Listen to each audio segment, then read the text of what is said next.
In 1985, 17-year-old Wayne Harrison was purchased by Liverpool for £250,000, making him the world's most expensive teenager at the time. He was highly tipped for stardom, but sadly, a poor run of fortune saw his career slide far away from the heights he was tipped for, and he was later taken from this earth before his time. This is a story of the tragic career of Wayne Harrison.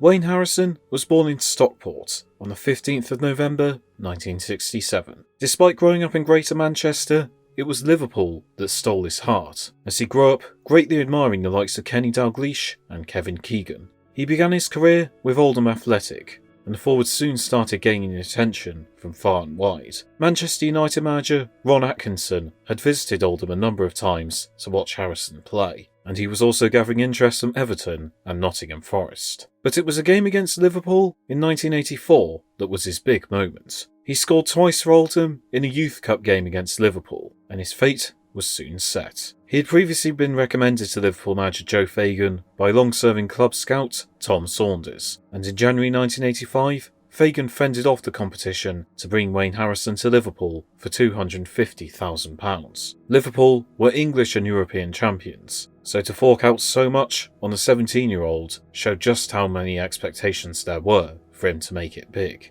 Hopes are high he could join the likes of Ian St John, Kevin Keegan and Kenny Dalglish, as well as Liverpool's great strikers. Liverpool were keen not to rush him into the first team, and he was loaned back to Oldham to help him develop. He excelled in Liverpool's reserve side, but a series of unfortunate injuries would begin with a bizarre near-death experience. Wayne Harrison fell through a greenhouse and severely injured himself. As if he hadn't been unlucky enough, the incident happened on the day that the local ambulance service was on strike. The blood loss saw him on the brink of losing his life, but fortunately, reserve army medics were able to save him. Unfortunately, it would just be the start of Harrison's injury woes. He experienced a double hernia as well as cartilage and shoulder injuries that saw his career severely delayed. Each time he would return with his head held up high and continue to focus on trying to break into the first team. By 1990, he had managed to put together a decent run of games in the reserve side and became top scorer as Liverpool reserves won the Central League title.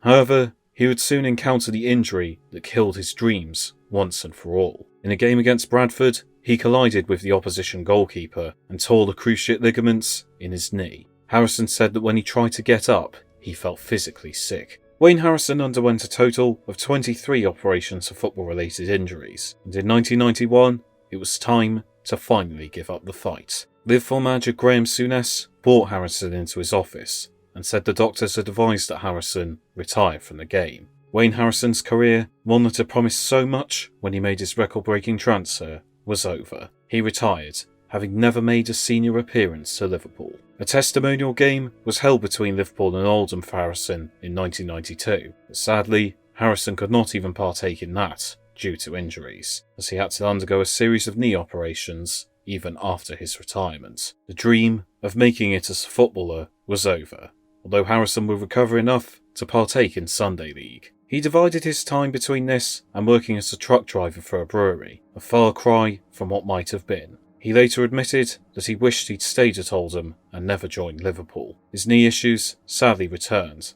and he ended up losing his job and going on disability benefits. Wayne Harrison's footballing career had been snatched from him, and soon his life would be as well.